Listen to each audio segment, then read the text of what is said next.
इस वक्त की बड़ी खबर, मुख्यमंत्री नीतीश कुमार दिल्ली में हैं। दिल्ली के सीएम अरविंद केजरीवाल से उनकी मुलाकात हुई है। इस दौरान विपक्षी एकता समेत कई मुद्दों को लेकर बातचीत हुई है। दोनों नेताओं के बीच करीब 1 घंटे तक मुलाकात हुई है। इस दौरान डिप्टी सीएम तेजस्वी यादव, सांसद मनोज झा, मंत्री संजय झा भी मौजूद रहे। मुलाकात के बाद दोनों नेताओं ने प्रेस कॉन्फ्रेंस कर केंद्र सरकार पर निशाना साधा। नीतीश कुमार ने कहा कि सभी लोग एकजुट हो, यही हमारी कोशिश है। हम लोग अरविंद केजरीवाल के साथ हैं। तो वहीं डिप्टी सीएम तेजस्वी ने कहा कि दिल्ली सरकार को केंद्र सरकार परेशान कर रही है, केजरीवाल के साथ अन्याय हो रहा है।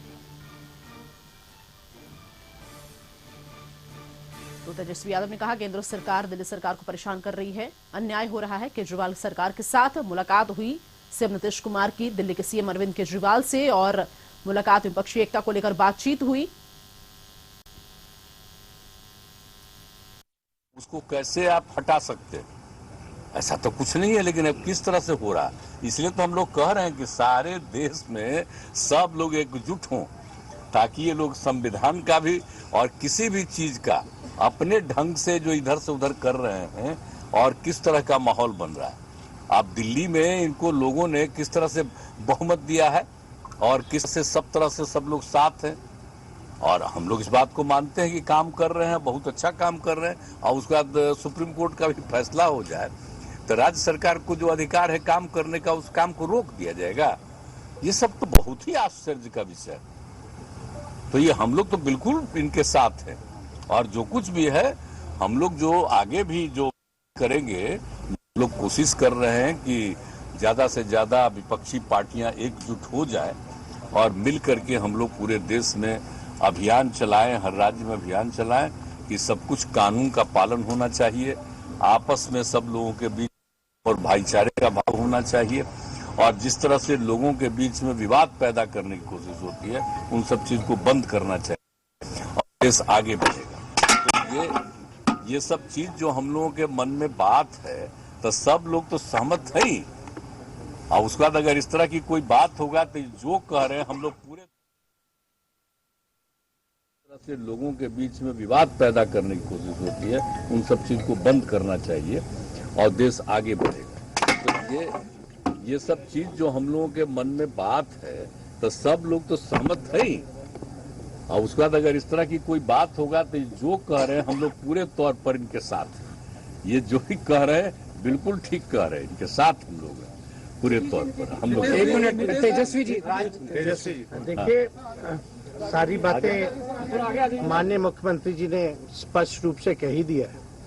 आज की मुलाकात खास तौर पे इसलिए है कि जो लोकतंत्र है, लोकतंत्र में चुनी हुई सरकार को जो अधिकार मिले हैं और जिस प्रकार से जो नॉन बीजेपी स्टेट में जिनकी भी गवर्नमेंट है, बीजेपी लगातार उनको तंग कर रही है, परेशान कर रही है। तो जो परेशानी अरविंद केजरीवाल जी झेल रहे हैं, हम यहाँ पूरी तरीके से इनको समर्थन देने आए हैं कि इनके साथ अन्याय कर रही है केंद्र की सरकार। और जब सुप्रीम कोर्ट का जब जजमेंट आ गया तो सारी चीजें स्पष्ट हो गई, तो कुछ कहने वाली कोई बात ही नहीं है। लेकिन जिस प्रकार से इनको तंग किया जा रहा है, या और दूसरे राज्यों में जिस प्रकार से केंद्र भेदभाव कर रही है उन राज्यों के साथ, तो ये कहीं से भी न्यायपूर्ण नहीं है। लोकतंत्र पर ये साफ दिखाता कि खतरा है। ये लोग संविधान को बदलना चाहते हैं, जो हर केस हम लोग मिल करके होने नहीं देंगे। और मान लीजिए अगर दिल्ली में बीजेपी की सरकार रहती तो क्या एलजी की हिम्मत होती इस प्रकार का काम करने की। तो एक बात से पूरी तरीके से हम लोग विश्वास के साथ कह सकते हैं, जितना भी अरविंद केजरीवाल जी को सताएंगे, तंग करेंगे, ये उतने ही मजबूत होंगे। और मैं पूर्ण विश्वास के साथ कह सकता हूं कि बीजेपी कभी भी दिल्ली में वापसी नहीं करेगी। तो हम लोग सब लोग इनके समर्थन में हैं और सब लोग मिलकर के हम लोग जो है देश हित के लिए काम करेंगे। क्या गठबंधन को लेकर कोई चर्चा हुई 2023 इसी मुद्दे पे अध्यादेश वाले मुद्दे पर क्या आप कांग्रेस से भी बात करेंगे? राज्यसभा में कांग्रेस का समर्थन होगा क्योंकि जेएनसीडी एक्ट पे भी कांग्रेस वॉकआउट कर गई थी। आप लगातार कांग्रेस बातचीत की है तो हमारी बातचीत कांग्रेस से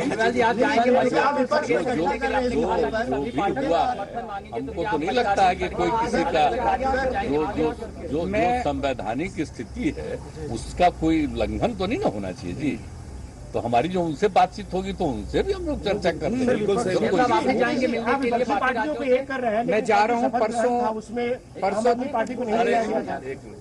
परसों 3 बजे ममता जी के साथ मेरी कलकत्ता में मीटिंग है और उसके बाद एक एक करके मैं हर पार्टी अध्यक्ष से पूरे देश के अंदर मैं मिलने के लिए जाऊंगा। मैंने आज माननीय नीतीश कुमार जी से भी निवेदन किया कि वो भी सभी पार्टियों से बात करें और मैं भी एक एक राज्य में जाके एक एक नेता से मिलके राज्यसभा में जब ये बिल आए इस बिल को हराने के लिए मैं सबसे फॉर्मली समर्थन मांगने के लिए जाऊंगा। और इस खबर पर और ज्यादा जानकारी के साथ संपादक अशोक मिश्र जी हमारे साथ न्यूज रूम से लाइव जुड़ गए हैं। अशोक जी, दूसरी मुलाकात 1 महीने के अंदर अरविंद केजरीवाल से सीएम नीतीश कुमार की। ऐसे में इससे पहले भी कई विपक्षी दलों से मुलाकात सीएम नीतीश कुमार की हुई है। क्या लगता है विपक्ष एकजुट हो पाएगा? जिस तरीके से मुख्यमंत्री नीतीश कुमार विपक्षी एकजुटता के लिए मुहिम उन्होंने छेड़ रखी है, कवायद शुरू की है।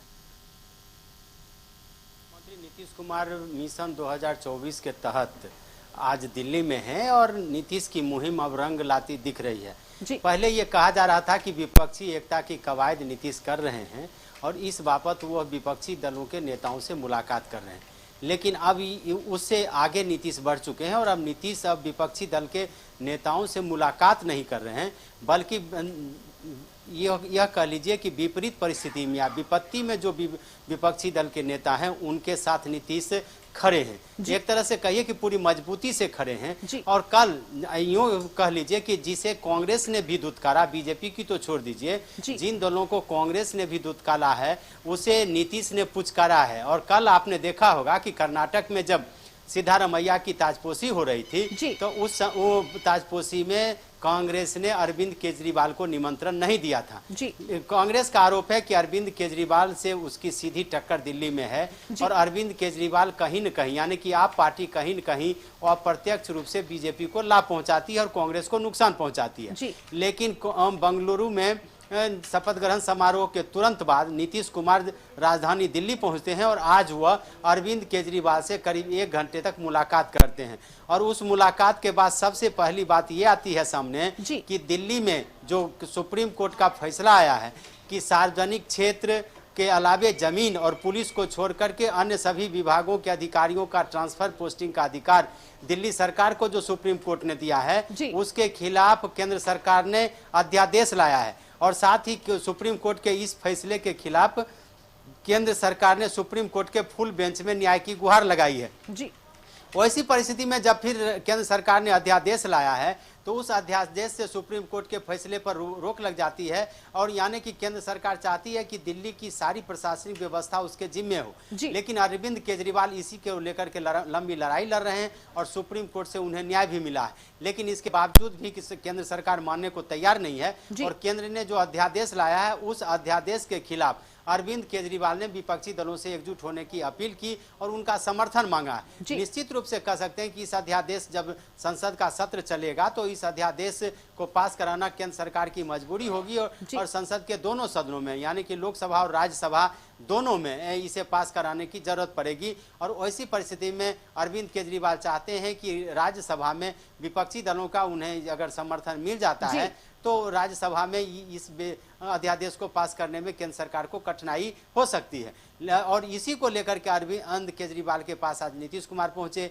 2024 के रणनीति पर तो चर्चा हुई ही, लेकिन सबसे बड़ी बात हुई कि नीतीश कुमार अरविंद केजरीवाल के साथ पूरी मजबूती से खड़े दिखे और उन्होंने कहा कि केंद्र सरकार जो गैर बीजेपी शासित राज्य हैं उनको धमकाती है, उनको परेशान करना चाहती है और अरविंद केजरीवाल के साथ जो भी हो रहा है वो अन्याय हो रहा है। दूसरी तरफ आपने देखा कि तेजस्वी यादव ने भी कहा कि संविधान को कुचला जा रहा है और अरविंद केजरीवाल को बेवजह परेशान परेशान किया जा रहा है।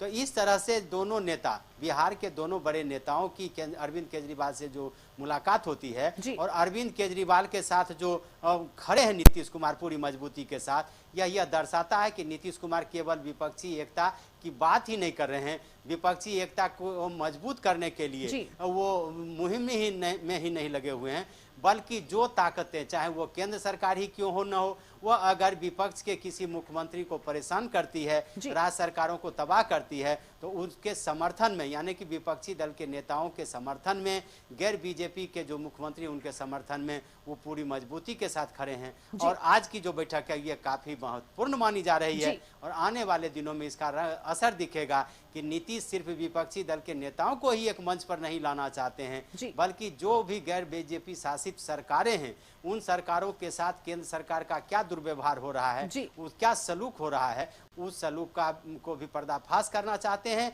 और ऐसी कारगुजारियों का विरोध करना चाहते हैं और गैर बीजेपी शासित मुख्यमंत्रियों के साथ पूरी मजबूती से खड़े होना दिखना चाहते हैं। बिल्कुल, तो कुल मिलाकर ये कह सकते हैं विपक्षी दलों के साथ मजबूती के साथ खड़े हैं मुख्यमंत्री नीतीश कुमार। शुक्रिया फिलहाल तमाम जानकारी के लिए आपका बहुत। तो आने वाले समय में देखने वाली बात होगी कि क्या कुछ आगे होता है।